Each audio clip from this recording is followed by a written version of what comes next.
Hello, and welcome to the latest in our ScreenDaily Talks series of live discussions of hot topics affecting the global film industry. I'm Jeremy Kay, America's editor of Screen International. In a year when the pandemic has changed every aspect of life, today's session looks at how top brass at the Toronto International Film Festival have re-engineered this key fixture in the North American Autumn Festival film circuit and are going full steam ahead with a hybrid event offering indoor, outdoor, and digital screenings and events. First, a few housekeeping notes. I will moderate a conversation of around 40-45 minutes before we open up to questions from you, our live audience. If you have a question, please use the Q&A channel that you'll see at the bottom of your screen rather than the chat room, which our online editor, Orlando Parfit, will be monitoring. We'll try to get to as many questions as we can. Now, let's say hi to our panelists. Cameron Bailey is Tiff co-head and artistic director. Cameron has been associated with Tiff ever since he started as a programmer in the early 1990s, programming African films among others, and he launched the Planet Africa section, which returns to this year's event in its 25th anniversary year. He was named to his current position in April 2018, and prior to that, served as artistic director since 2012, before that, festival co-director from 2008 to 2012. Cameron is also a respected film critic who wrote for Toronto's Now magazine and has served on festival juries around the world. Joana Vicente is Tiff co-head and executive director.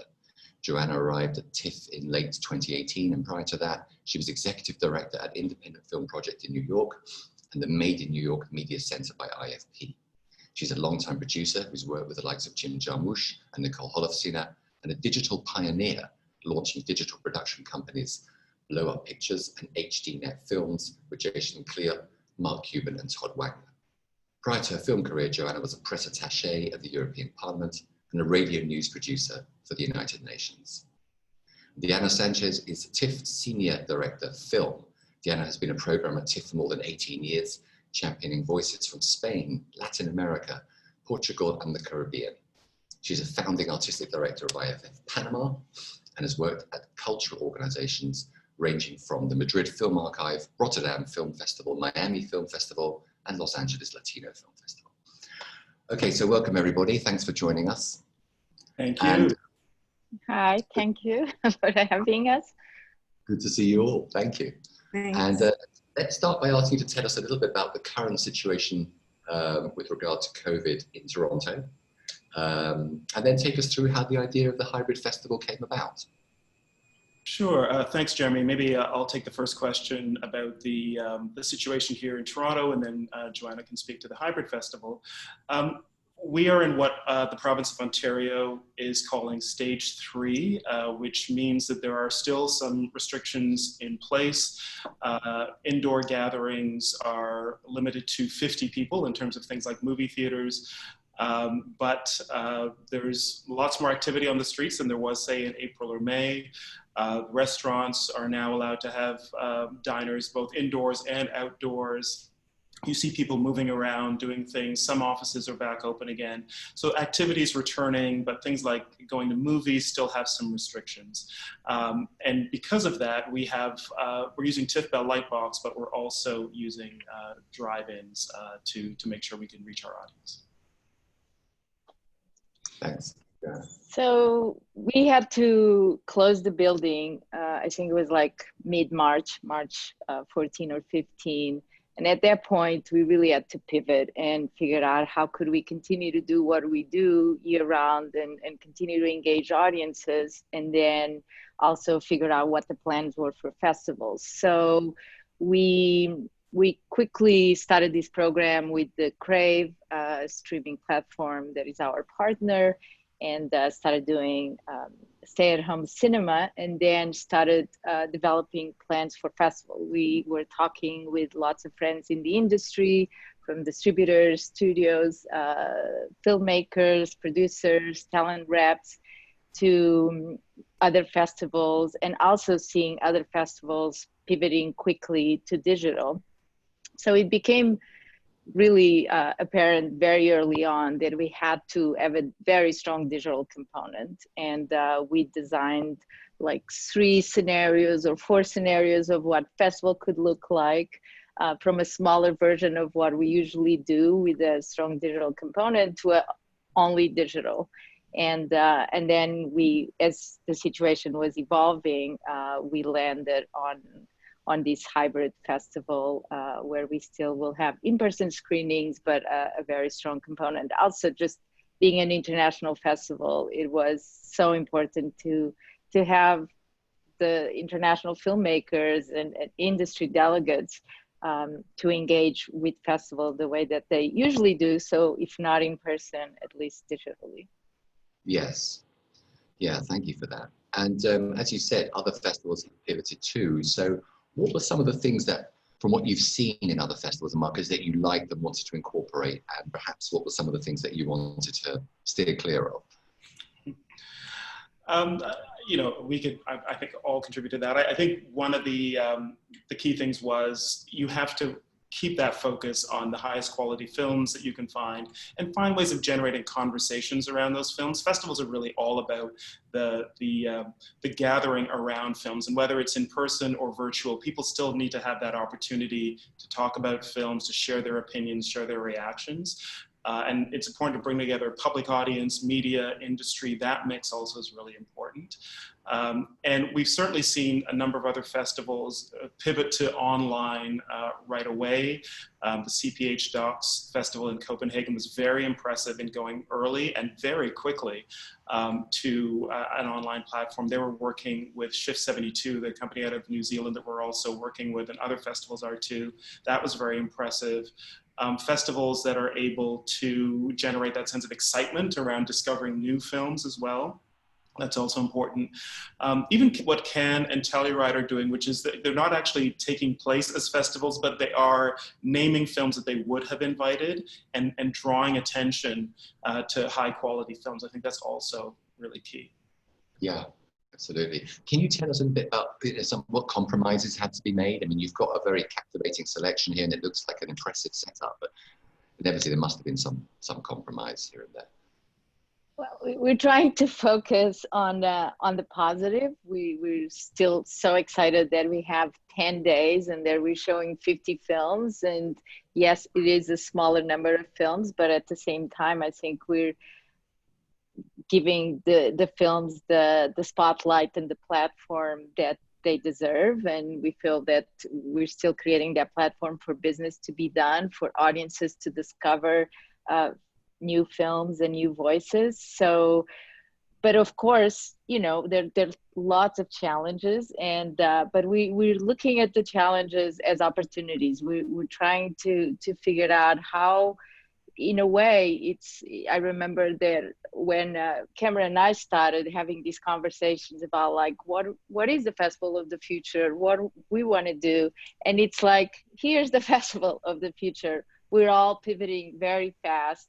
And dealing with all different challenges, from how long a film is available for people to see it on a platform, or is it appointment time, or is it a window of time? How to recreate that digital festival and recreate that excitement that happens when someone is immersed when they come to Toronto and they're breathing the festival. But we just been kind of working through all of these challenges and excited about new ways of doing things. Yeah. And then tell us a little bit about, we've all heard a lot about the collegial spirit this year, particularly in this upcoming fall season of festivals with other festivals, and how you've been working together. Could you talk to us a little bit about that? I don't know if Diana, you want to speak to that, or Cameron? Yeah, Cameron and Joanna have been leading the charge with that. So Cameron. Yeah, I'll just say that we're part of a community that is all about the same thing, right? We love movies. We want to bring the best new movies we can to our audiences. But because there are a number of festivals that are in the same time of the calendar, there's some inevitable competition that goes with that. This year, we decided to set that aside, and we called up Venice Film Festival, Telluride, New York, the leaders of those festivals, and we've talked with many others as well, but that became a kind of a core because we're all within a few weeks of one another. We were all looking at the same films and trying to make decisions about those same group of films. And we decided we wouldn't do it competitively this year, but we would try to collaborate as much as we could. And that meant on films like Nomadland, the Chloe Zhao film with Frances McDormand, that's a film that all four festivals are getting behind. We're presenting it in some cases, as much simultaneously as we can. Even Telluride, that's not taking place, they named that film to their selection, and they will do a drive-in screening in Los Angeles. So that was just one example.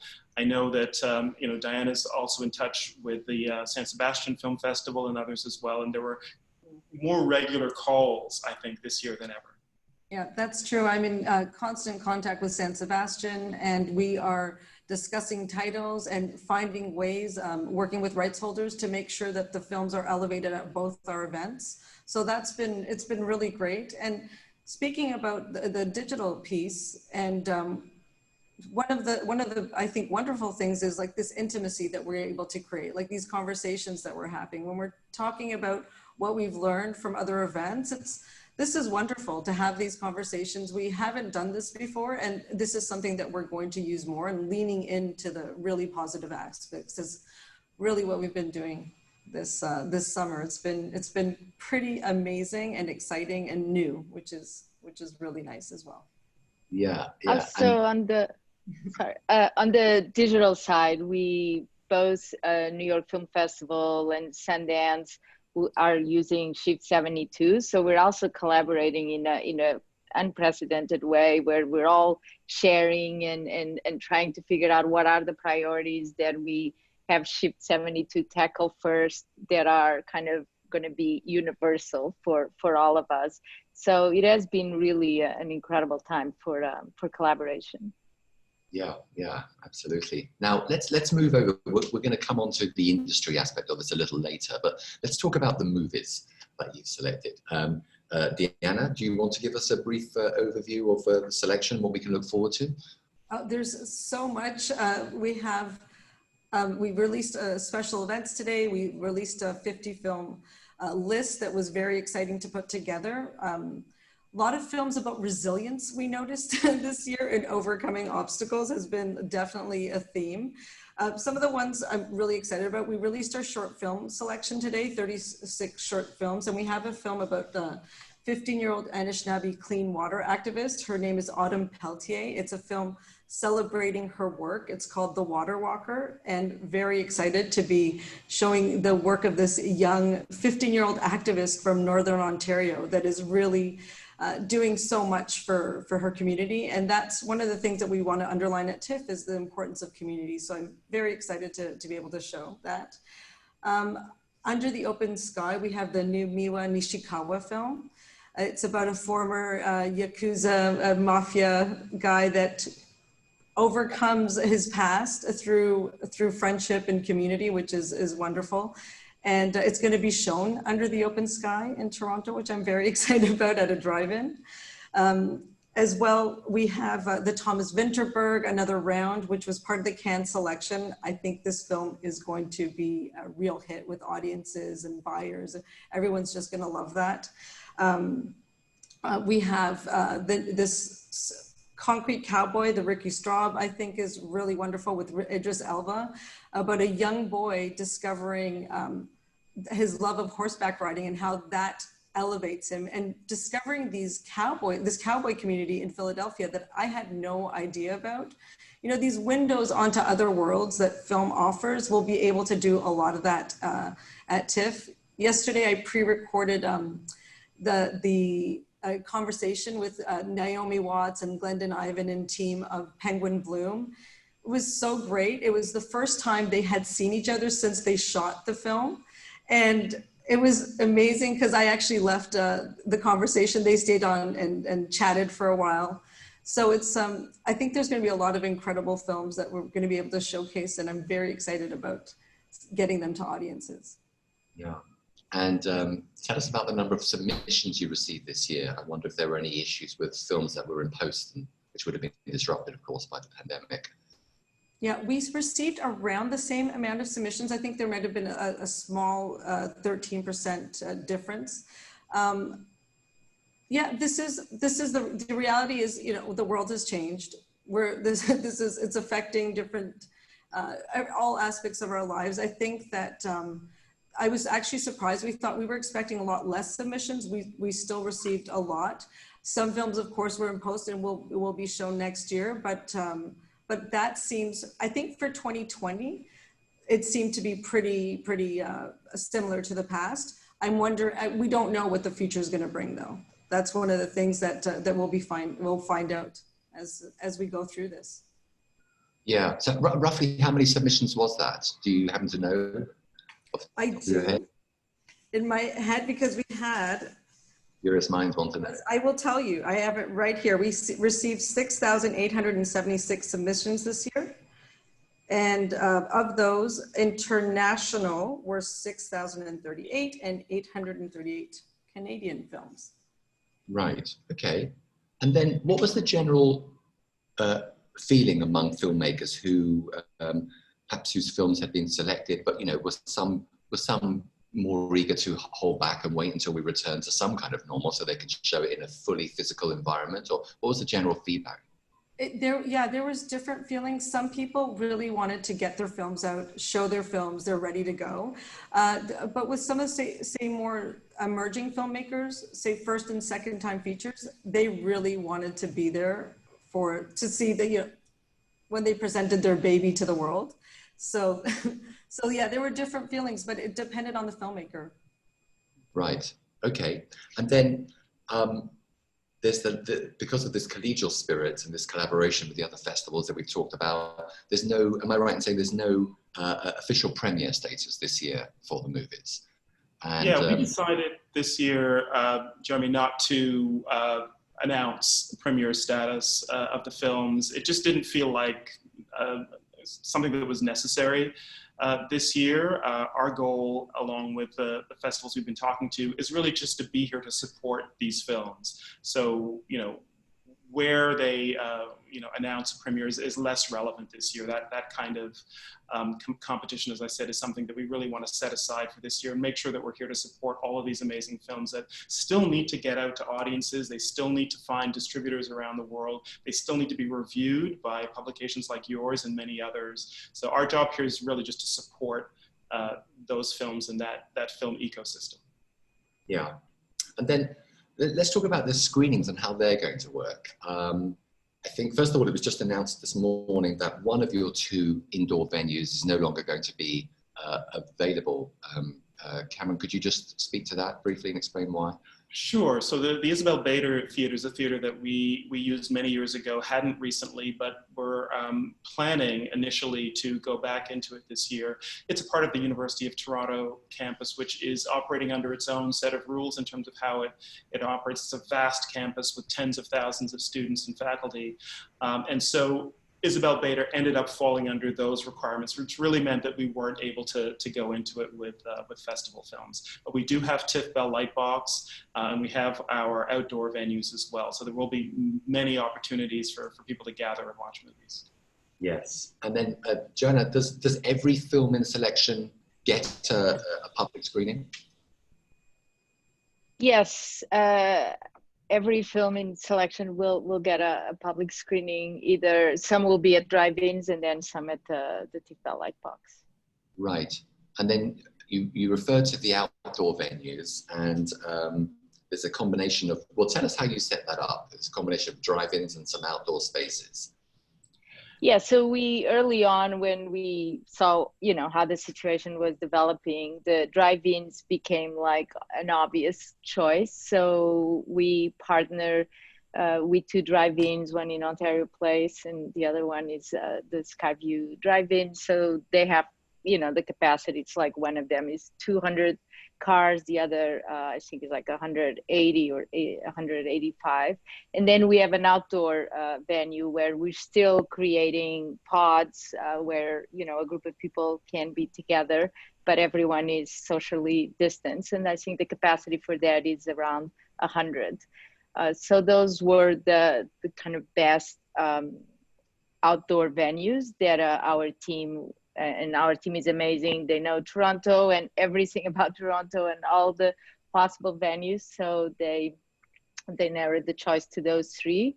And then as we got into the phase 3 and we're able to have the screenings at the Lightbox, it's still very reduced capacity. We can only have 50 people in each of the theaters, and we're only using 3 of the theaters so that we can balance the traffic in the building. But that's how it's being set up. And initially we even had thought maybe we just do the festival for 5 days, but to make sure that we can give a screening to each of the films, we are keeping the 10 days that we usually do.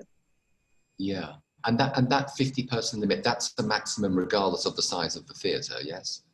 Yes, that is the maximum right now in Toronto, in Ontario, yes.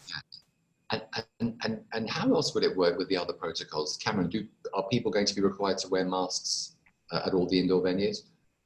When they enter Tiff Lightbox, yes, we would ask people to wear masks, and when they're moving around public spaces on the way to the restroom or concessions, that kind of thing. Once they're seated for the screening, they can take their mask off, and if they're going to get back up again, then we ask them just to wear it as they're moving around. Our team has gone through our building, and if you were here, you would see signs on the floor and on the walls really identifying how movement should happen. We're going to do concessions differently with packaged goods as opposed to more open things. There'll be physical distancing, limited numbers of people allowed in enclosed spaces like a restroom at a time, those kinds of things. So they've really thought of everything and learned from the best examples we have here. Yeah, okay. Now, tell us a little bit about the awards, because there was more about the awards in today's announcement of special events. But just tell us how they're going to work. You've got the People's Choice, of course, the Famous Audience Award and others. Just walk us through those. So last year we started the Tribute Gala, and this year, obviously, we needed to pivot to digital. So that would be the only way that we can get the participation from the talent is going to be virtually. So we partnered with CTV in Canada, so it's going to be broadcast here, and they're helping us produce the show. And then we're also partnering with Variety, and the show is also going to be streamed internationally outside of Canada. It will be on the Facebook Live and then on the Variety platform. So we really looked at incredible performances this year. So Kate Winslet and Anthony Hopkins are getting the Actor Award, and then we're also honoring Terrence Blanchard. And I think today's announcement was about the emerging filmmaker that we chose with UA, who supports that award, and it's in honor of Mary Pickford. And it's really finding emerging female talent that feels exciting. So Tracy Deer with her film Beans is going to be receiving the award. And we're also honoring Chloe Zhao, which we talked earlier about her film Nomadland. And then we're giving the Impact Award to Mira Nair. We also have, as you mentioned, the People's Choice Award, which we're doing again. We've had online voting for the last few years, so we'll continue that, and all the films in the festival are eligible for that People's Choice Award, all the features. We also have an IMDb Pro Award for short films, and Canada Goose is supporting a new award for Black, Indigenous, and people of color filmmakers this year.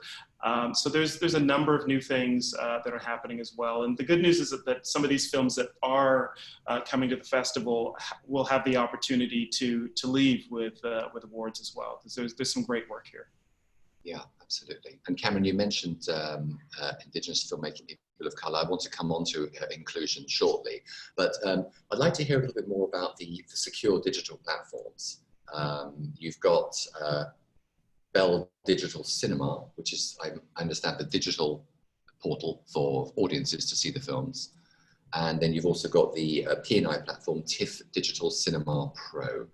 Can one of you just speak to those platforms and tell us a little bit about how they're going to work?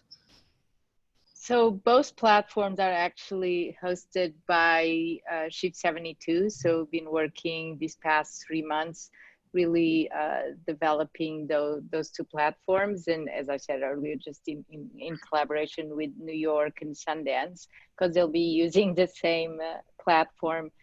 So all of the 50 films will be available for the public audiences on the Bell Digital Cinema. There will be a short window where people, we're trying to mirror the experience of festivals. So you really should schedule your festival and see films at a certain time if possible. And then with the industry platform and press, we also not only have all of the films available, but also are going to be doing the conference, and that's actually hosted on another platform, Paragon. So where we'll have a lot of the talks and the industry conference that will be available for all industry delegates. Okay, and you mentioned Paragon, that's the other platform? And Paragon, yes. That's what's going to be hosting TIFF Digital Cinema Pro, is that right? Or? That's for the conference. The conference, okay. Both the industry and audiences will be seeing films on the Shift 72 platform. Okay, all right. And love to hear a little bit more about the industry programming. You announced some of the In Conversation With programming today. Can we hear a bit more, Cameron, about what to expect? Sure. Yeah, look, we're really thrilled with how this all came together. You mentioned challenges or compromises earlier, and one of the great things about this year is that although people can't travel into Canada and into Toronto in the same way that they would usually, we usually have tens of thousands of people coming in for the festival. The good news is, via technology like this, we're actually able to reach people all over the world. So our filmmaker lab, for instance, where we bring in emerging filmmakers usually to take part in an intensive 4-day series of sessions with some of the best filmmakers in the world, that's now happening online. We've got a terrific group of younger filmmakers, and we've got really some of the top filmmaking talent coming in. Our industry conference, same thing. We've got just some top-notch talent. It's all available on our website, tiff.net. You can go to the industry part of our website and see all of the people. But the great news is that thanks to technology like this, we're able to reach people who just can, if they can give us an hour or so of their time, we can connect them with what's going on here as part of the industry conference. I'd highly suggest it. The other thing too is that, typically an in-person industry badge is, it's an investment, it's a business expense. We've reduced the price as well because we know that we're not doing as much in person, but you still get access to press and industry screenings and to all of the industry contents talks, industry conference talks as a result of that. So I think it's a better deal. And as Joanna said, if you can map out your days during the festival, there's just going to be tons to take part in. And how will those P&I screenings work? Will they be timed as well, like the public screenings on the digital platform? There's going to be kind of a limited time window within which you would need to watch that film.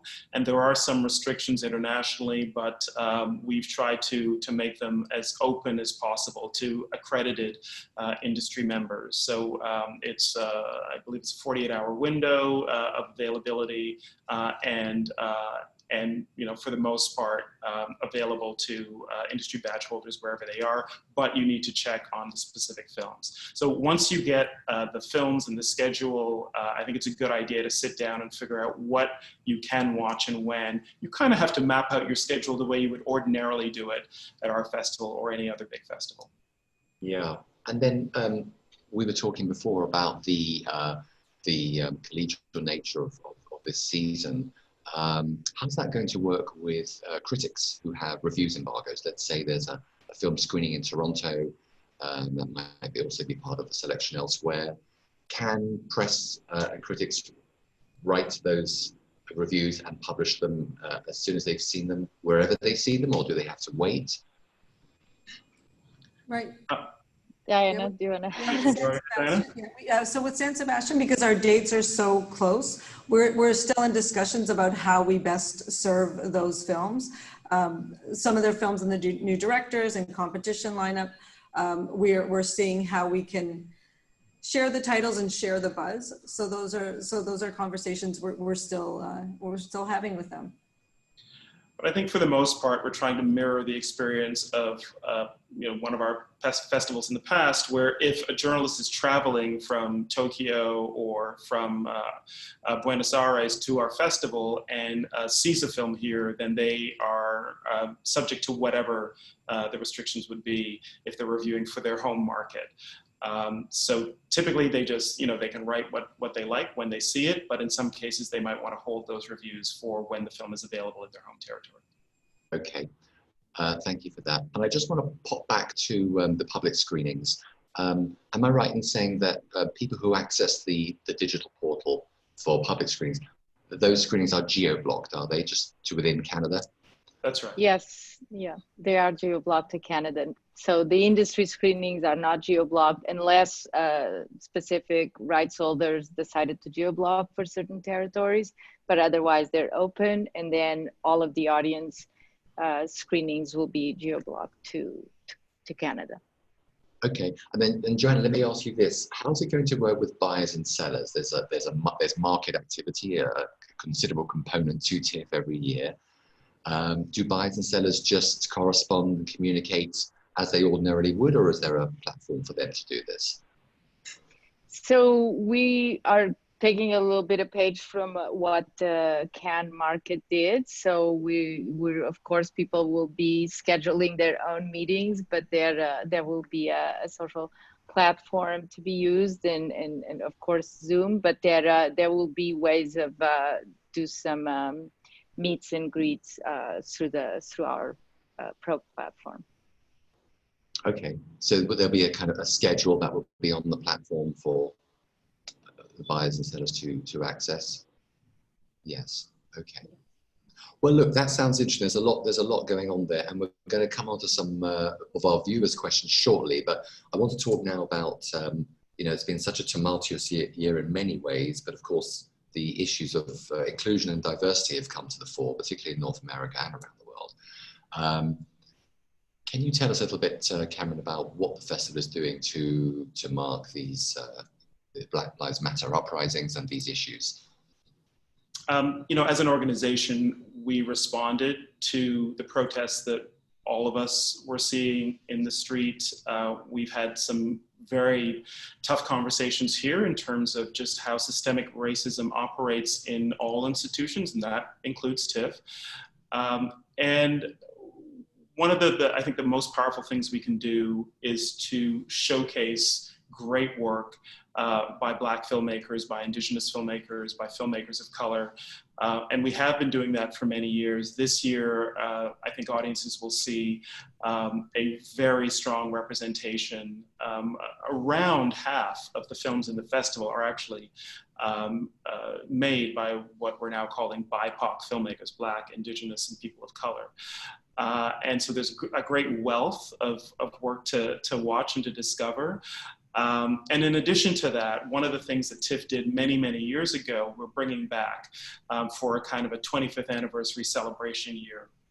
Planet Africa was a program that I started in 1995, and it ran for 10 years. It was programmed after me by June Giovanni, a UK-based programmer, and then also Gayleen Gould, also based out of London, both two terrific programmers who really opened a door to films from Africa and the African diaspora within our festival for many years. There was also a great party that was a part of that. There was a great social gathering within the festival, a lot of great talent from around the world would stop into that party every year. I remember seeing people like Samuel L. Jackson or Don Cheadle on the dance floor. So it was a great experience.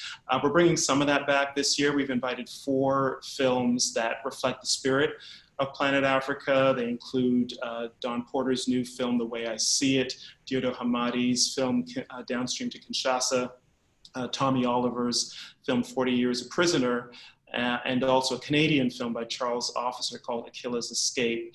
We're going to have a conversation with those 4 filmmakers online as well during the festival, and we'll also have a kind of a reunion conversation with myself and the other people who worked on Planet Africa back in the day, just talking about those experiences, what that moment meant to what's going on now in terms of Black Lives Matter and all the changes that we're hoping to see in the cultural sphere especially, but throughout society. Yeah, that's right. And it's going to be great to see Planet Africa back. That's wonderful. And let's talk a little bit about Share Her Journey too, which is another very important plank in Tiff's philosophy. Diana, Joanna, do you want to talk about that? So we're actually thrilled that this year, I think we have 43% of films directed by women.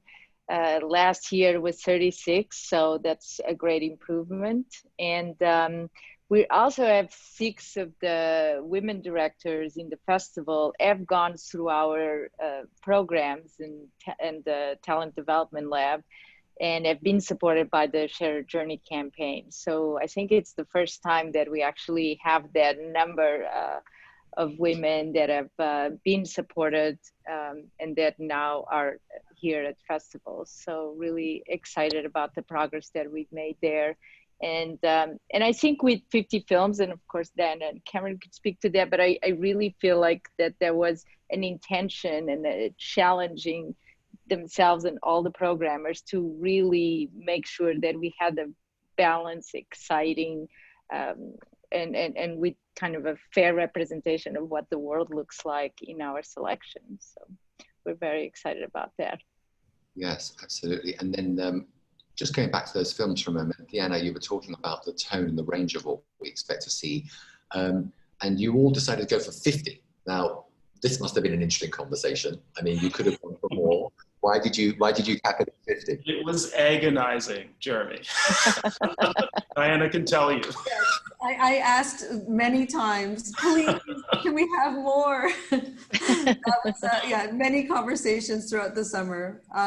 But the reality of the venues, I'm now so thankful, Cameron and Joanna. I think the reality of the venues is that we can very comfortably show 50 films and give them all the time, the energy, the intentionality that we put behind every film that we're programming, I think is really important and will be especially important this year. And it's everything from the directorial debut of Halle Berry, a film called Bruised, a terrific film where she plays a mixed martial artist fighter. She directs the film as well. Some breakout performances by Sheila Ateem and Shamir Anderson in this movie, to this great documentary from Egypt called Lift Like a Girl, a story of a young woman who is training to be a competitive weightlifter and her rather ferocious coach who goes by the name The Captain. Really just a super charming film. There's a film that Jasmila Zbanic has, which is called Quo Vadis Aida, about the Srebrenica massacre, and really made with a depth of understanding, a range, a scale. It feels like a Hollywood movie, like Hotel Rwanda or something like that. It has that epic scale, but very immersed in the specific moment of that horrific crime. And it's for us, that was a real discovery. So remarkable films, many of them made by women, and I think it's going to be a real discovery for our audience this year. Yeah, absolutely. There's a lot to discover there for sure. We're looking forward to that. Now, we're going to move over to a few audience questions. We've got a lot of questions here queuing up, and one from Jessica Lane, which I think a lot of people are talking about. In a post-pandemic world, when that comes, do you foresee festivals continuing to use some of the same technologies to grow the audience, to expand the demographics, both economically and racially? for these fairly, as she said, fairly exclusive events, she says. Absolutely. I don't think we're going to go back. I think this will always be part of what we do. And it does give access to people that otherwise wouldn't be able to attend festival. So and there's also an opportunity to, even if people can't see the films, they can still see the talks. They can still engage with festival around the world and cheer for the filmmakers that are coming from around the world. So we're really excited about the digital component, and for sure is here to stay. Yeah, I would just add, we're walking a kind of a fine line right now between wanting to make this festival and future festivals be as open as possible to everyone and everyone around the world, if we could do that, but also really understanding that festivals serve a very important role in the commercial life of a film as well.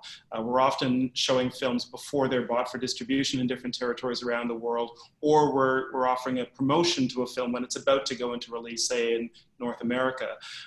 And so that puts some constraints in terms of just how widely we can present a film. We want to find the right balance, and that's what we're doing this year. And we're hoping to take the best lessons we can and make sure that this continues to be a part of the festival, but we're respectful of what the films need in terms of their commercial lives, as well as offering the greatest access possible to audiences. Yeah, absolutely. And just as a follow-on to that, Cameron, I mean, in the 50 films that you have in festival, are quite a large portion of those acquisition titles available to be snapped up by distributors? Yeah, they are. There's a number of great, I mentioned Halle Berry's film Bruised, which is available for acquisition.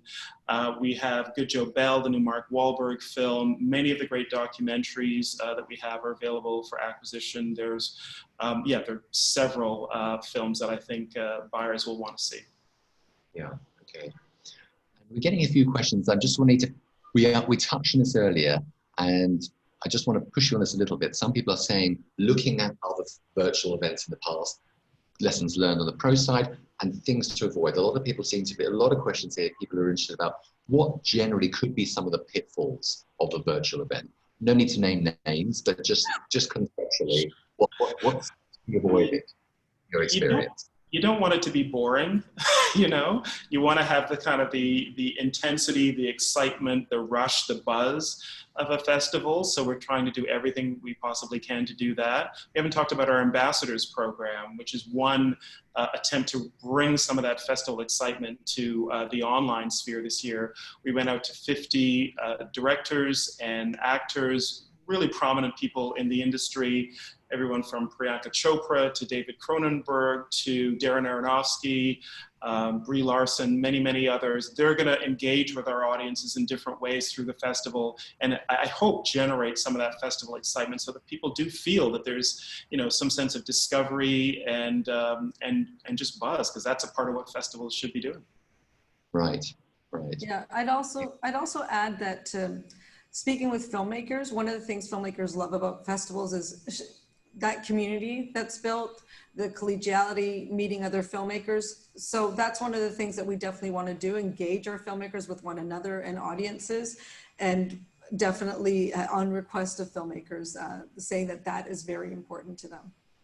Yes, yes, absolutely. And then following on from what you've both said, we've got a question from Joanna Camino, which kind of touches on what you've just said, Cameron, to devising strategies. What strategies have you devised to recreate or the buzz of physically being at the festival? You've spoken about the ambassadors. I imagine that's a surprise that will reveal itself during the event. Yes, how they engage with the audiences. Yeah, that's going to be on a number of different platforms. We will use the Paragon platform for some of that. Some of it will be on social media. And we want to kind of give that sense of excitement of you had to be there at that moment. You know, most of these are time limited. Some of them are actually live events as well. So I think that will give some sense of excitement also. But we're trying to replicate as much as we can the sense of making this an appointment, a destination, so that it's not just something that's available, you know, and from your couch at any time, but you figure out a schedule of what you are most excited to see, and you make sure you're there when it's happening. Yeah. We'll also try to create some surprise and delight moments. Like yesterday, we had an insiders event for our most trusted members, and Diana was moderating a conversation with the other programmers, and then she had Julie Delpy just kind of crash in the Zoom conversation, and people were just delighted. It just made their day. Like immediately Cameron and I got messages from the members. So we're trying to create those opportunities that you have when you're here in Toronto during the festival, trying to encourage people to have a dialogue after they see a film, to be surprised by sometimes someone popping in. So trying to recreate that environment. Yeah, yeah. And then, Diana, I have a question here from, I hope I'm not going to butcher this name, Hilary Bilakaya. You've mentioned the number of submissions, Diana, earlier on. Is there a country or countries or a region that has surprised you with the number of submissions that you've received this year? I was just impressed that we had so many submissions in a year that we were expecting a lot less. I saw a lot of, I personally, because you know my niche is Latin America, I saw a lot of great Mexican titles, which was very exciting to see that still you see that kind of, it's brewing, there's emerging directors, directors that we've already seen their films before, coming up with new, really exciting titles. So I was really impressed with that. But I was in general impressed with the amount of films that we kept receiving throughout the summer. Yeah. We also have 2 films in a 50 film selection. We've got 2 films from Iran. So I think Iran kind of wins this year.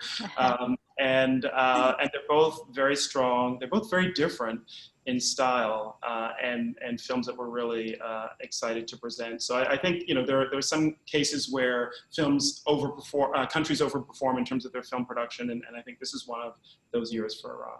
Mm-hmm. Yeah, we'll look out for that. And then mentioning films, you know, we mentioned at the top of the conversation, Nomadland, which of course is you're showing, as are 3 other festivals. How did that conversation begin? Who approached who first? How did that all take place? So we were already having a lot of the conversations with the festivals, and one of the initial topics of the conversation was if there are films that everyone likes, maybe we can share and kind of be that platform in the fall for all these films. So then Nomadland, it kind of just was one of those films that everyone loved, and then Fox Searchlight was very supportive of the initiative and the alliance that we had created. So they actually wanted to make a big deal about that, and that's how they actually did a release where they announced the plans. Yeah. Okay. Thanks for that. Got a question here from Kate van der Ven, who's asking about Tiff's and Toronto's public initiatives like Festival Street, which is such a beloved element of the festival in recent years. Is that an aspect of the festival which cannot, by necessity, cannot take place this year? That is correct, yes. Festival Street, for those who hadn't experienced it, is a number of blocks of King Street right in front of our own building, Tiff Bell Light Box, at the heart of the festival every year, that we're, with the help of the city and the transit authority, able to close down and make it a pedestrian walkway. We've got all of our partners with great activations on the street, and it's just an exciting place to come and just hang, even if you're not attending a film. Can't do that this year because we get tens and tens of thousands of people all gathering in one place, and that is not wise this year. We hope to bring it back as soon as possible. We're trying to deliver that same kind of experience in different ways online, but yeah, we will not be able to do Festival Street this year. We look forward to that in the future. Now, Joanna, we talked a little bit briefly about buyers and sellers, and got a few questions from people asking, like, what might a typical day be like for an international buyer? Of course, I imagine that's up to the buyer, but broadly speaking, within the framework of what you're building, how, just if you can recap for us how they're going to engage with TIFF this year. We really hope that everyone on the industry platform really properly plans their day, because I think there's something about like kind of the behavior that we all have. If it's available and it's streaming, we can see it later, but actually these films have windows that they will be available, and there will be a lot of films. If you think about even 50 films, like when people come in, seeing 50 films, it's a huge amount to see in a week. So they have to really plan and make sure that they stick to the schedule. Yeah. There actually is a way, if you do plan properly, to see all 50 films in selection this year. So that's never happened before with our festival, but it is physically possible this year online. You can map out your schedule so you can see all of them. If you're a buyer, you're going to have probably not all 50, but you might have, let's say, 20 films that are key that you want to see. You're going to want to make sure that you schedule those properly within those time windows that we talked about. And then you're going to want to fold in all of the different industry conference events that are going on and make sure that you can fit those in too. I would encourage people to try to do it like they would an ordinary festival. Pretend that you're actually flying and getting a hotel room and just diving right in to the festival and devote as much time as you can, because there's a lot going on. And I feel like if you try to just fit into daily life, you're going to miss some great things. Films that you do want to see, you might want to bid on. Talks that you might want to learn from. So I think it helps to map out the schedule and to give over as much time as you can to it. Yeah, I would just add that I think it will be hard to experience after work. I think this needs to be work. I mean, pleasurable work, but that people should schedule as if they were in Toronto, spending all day watching films. Yeah, and you're giving them the opportunity to do that, right? Okay. Yeah. Ellen Gittleman asks a question that is quite popular here, inevitably. It's an unprecedented year. All festivals and institutions face the same challenges as you do. How are you bridging that economic gap, that revenue between cost and income, if you only have limited capacity in cinemas, for example, and other elements? How are you doing with that this year? So we obviously had a huge loss of revenue. So our major sponsors were amazing. They're standing by with us, and we're looking at any difference in value to be allocated for some years to come. But there was still a big gap, because a lot of the money that we make during festival is earned revenue. Now we have much smaller inventory, and then corporate partners, a lot of their activations that they would do at Festival Street, not possible this year. A lot of what they do is also entertain clients, so that all hospitality element is out. So we're really looking at a huge deficit. So we had to do really some really hard decisions in terms of trying to mitigate that and cutting expenses. And we have a very supportive board.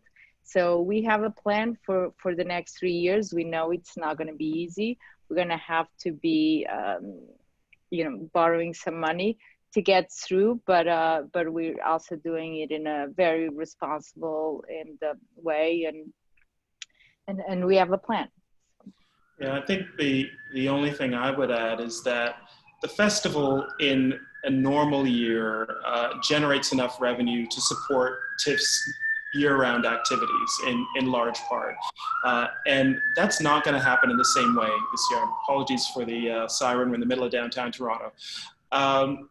But because the festival is not going to generate the amount of revenue that it usually would, a fraction of it, to be honest, we need to find ways to make sure that we can still do what we do year-round. Our learning programs, developing Canadian talent, working across Canada with our film circuit groups, where we work with local film clubs to generate a kind of a culture of cinema all across Canada.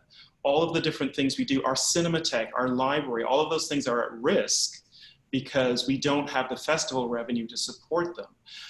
And so we're hoping that when the festival is over and we have to get back to the rest of the year, that we're able to find the support for all of the other things to make sure that those things don't fall away.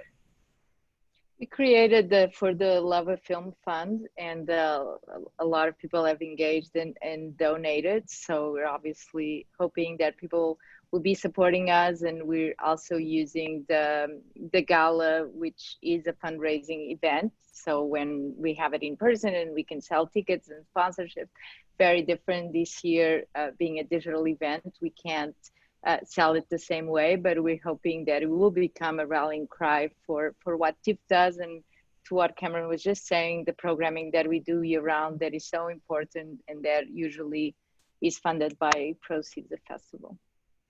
Yes. And Joanna, you mentioned earlier sponsors standing by you. So what's the situation with Tiff sponsors? Are they all still on board, your major sponsors? So the major sponsors are all on board, and we really had to really pivot and look at the activations and how could we use the digital properties to activate. They're also activating with the drive-in. So we have the RBC drive-in and the Visa Skyline drive-in. So there are ways that they will be engaging with the public, but mostly will be digital. Yeah, okay, thanks for that. I have a question here from Scott Monahan, who asks, with the festival now being online, does this give opportunity in 2021 to bring in more micro-budget indie films, or does this new online version create more exclusivity to your programming? I think you all want to speak. Good question, Scott. I'll maybe just begin, and Diana or Joanna, you might want to add as well. We've never been exclusionary to micro-budgeted films. You'll find if you go back through our history that there's many very low-budget films that we've invited to the festival, given the showcase that we can here. Sometimes they're picked up for distribution. They reach other avenues through other programming that comes out of our festival, et cetera. So that's always been a part of what we do. We'll continue to look for the best film we can. Budget is really not a factor in our assessment of whether a film should be a part of our festival. I can attest that as a producer, I've had many low budget films in Toronto throughout the years. So I don't think budget has ever been a deterrent. Right. Okay. And then there's a question here from Rodrigo Chiari, who asks, for Cameron, streaming platforms, especially Netflix, have started to show an appetite for African productions. What is Tiff's approach to welcoming productions backed by the streamers? We have shown films from streaming platforms for a number of years now. I think it's probably at least the fifth or sixth year that we've had some films in selection from different streaming platforms. I'm excited to see what's coming out of Nigeria, for instance, which is one of the countries in Africa where Netflix is most active. And if you follow Netflix Niger online, you'll see just the excitement, the activity that's happening there. There's some great filmmakers, people like Mo Abudu and Genevieve Naji, one of our TIFF 50 ambassadors this year, who are doing great work from Nigeria that is then getting that international play on a platform like Netflix. So that continues to be some of what we do. We're often at the earlier end of that pipeline, though. Our programmers are often talking to filmmakers well before they get picked up by a streaming platform, seeing their films, bringing them to light at our festival, and then often that's where the platforms are discovering these films as well. Yeah, okay. Diana, I have a question here about capacity. We've spoken about capacity at physical indoor venues at TIFF Bell Lightbox. What about online, when the public, the Canadian public, go to see digital movies online? Is that a limited ticket event as well, the digital screenings? Yes, they are. We've tied them to the similar capacities that we would have had in the past at regular festival. That's how we've decided those. And also we were talking about the spirit of collegiality before, and I've been in talk with Canadian film festivals that are also in the fall, so that know about the titles that we're sharing, and that's been it's been a wonderful part of this summer. And a lot of the films that we're sharing with other Canadian film festivals, we discuss those capacities as well. So it's going to be similar though to what we've done in the past. They're very much tied to how many people you would have reached in a normal TIFF. Okay, and how is TIFF going to be reaching out to and educating the public who want to access these digital platforms? Not everybody is so conversant perhaps with going online and navigating their way around. Are you going to be giving them some tips before the start? Absolutely. Yeah, I think it starts with our website, tiff.net, and we will be letting people know how to festival. If you're a TIFF member, you'll be getting a dedicated email with all of the direction you need in terms of how to take part in the festival in this new way. But we want to make sure that people understand what's the same as in past years and what's brand new, and how to navigate the brand new elements of the festival. Yeah, and this is something that we've discussed earlier and people are asking again is, you know, if you're gazing into your crystal ball, what elements of this hybrid festival that hasn't even started yet, but what elements of this festival do you see carrying on into next year and years beyond when we do return to some kind of physical normality? Sure. I would just say one quick thing. I'm sure everyone here has some thoughts on that.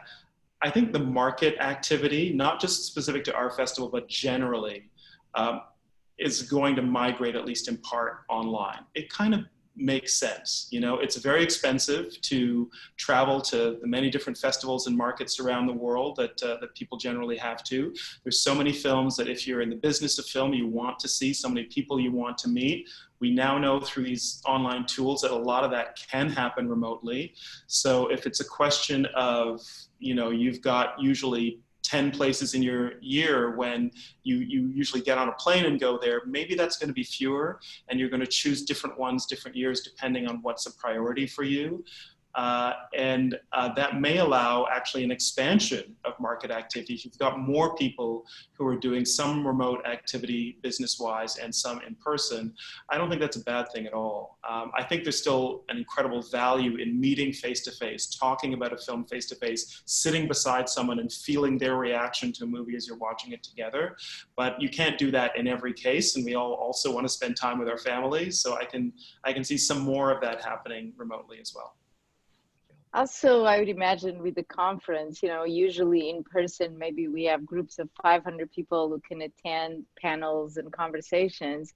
And now it's open, some are free, open to anyone, and some are limited maybe to 10,000 people, but that's far more than they could actually attend. So we're going to learn a lot from this festival and then figure out what are the elements that we want to keep on going and others that we might need to change. You know, if there's one thing this year is, you know, it's not going to be perfect. And sometimes I wish we could tell our staff that, because everyone just wants to, there's such a kind of golden standard and thinking that we need to deliver the perfect festival.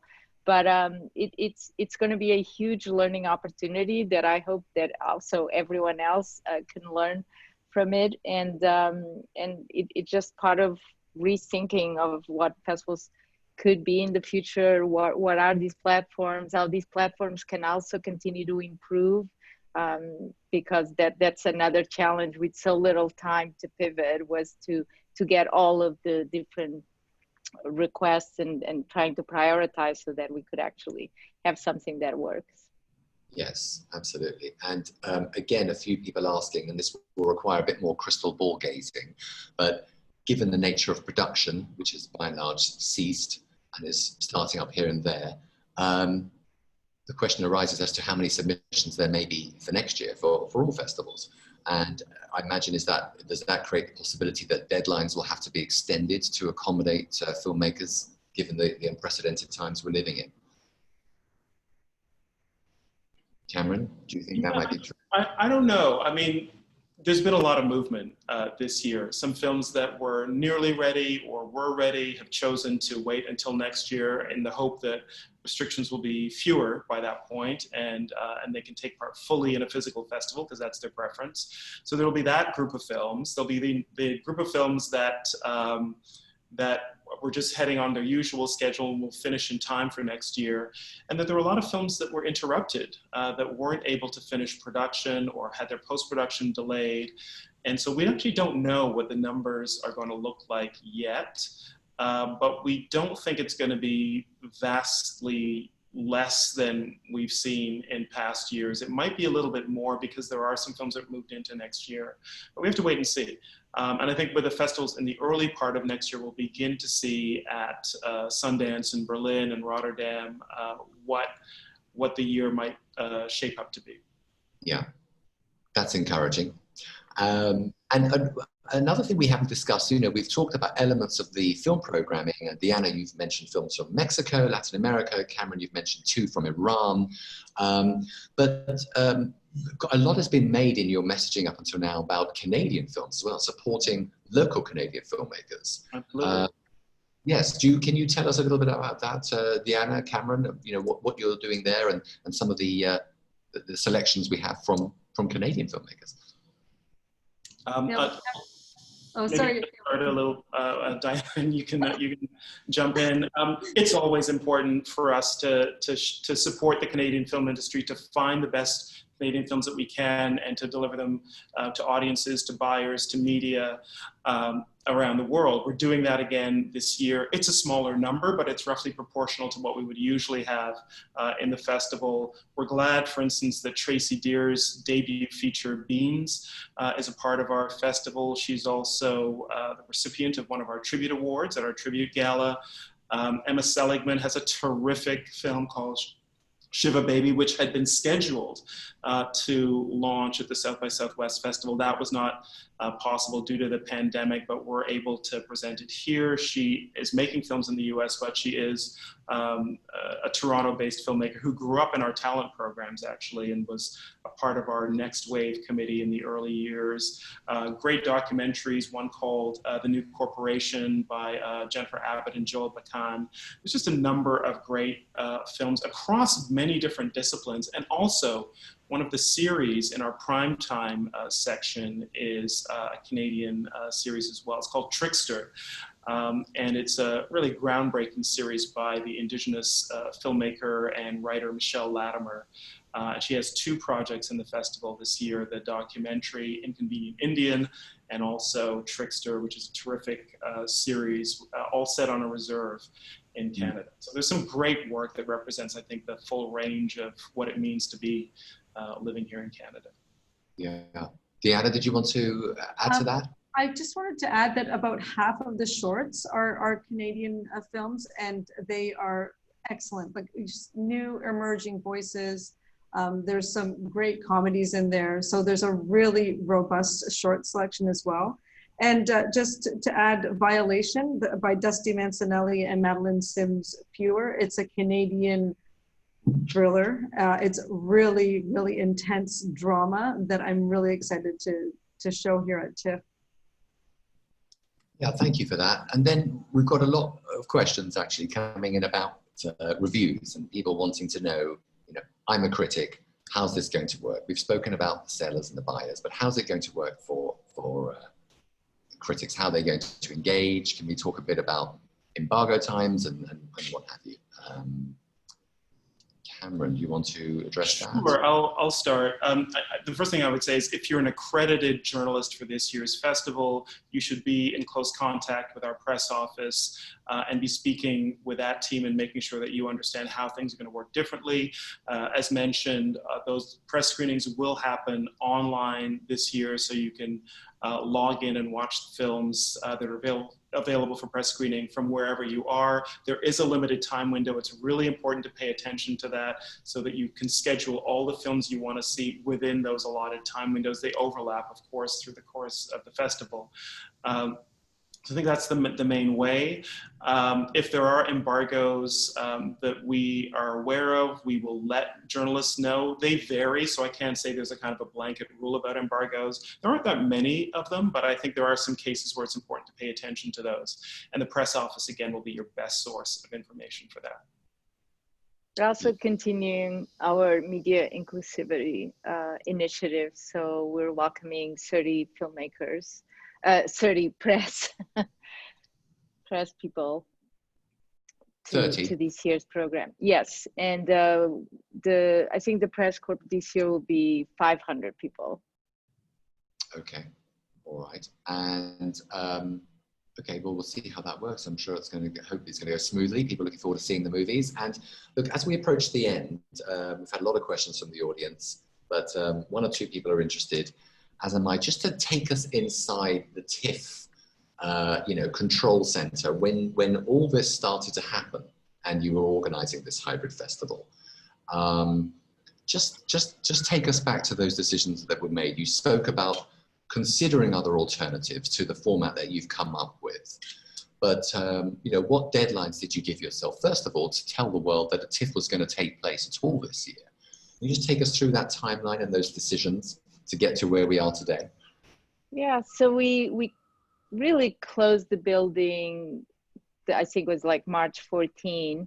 And so we started working remotely immediately, just put a lot of thought into how do we pivot quickly? How do we keep our members engaged? So developed the stay-at-home cinema. Then we very quickly decided that digital had to be part of this festival and that we had to do some kind of festival. We looked at the possibility of canceling everything, but that didn't seem to be in the spirit of what we do. It didn't seem viable, and also it didn't make economic sense. So we knew that we had to do something. We were also energized just by the conversations that we were having with people that were seeing TIFF as kind of a beacon of hope, hoping at that time that by September we would all be fine, which is obviously not the case. But that kind of carried us. And I think really early on, beginning of April, we really told the world that we were going to be considering a hybrid version of festival.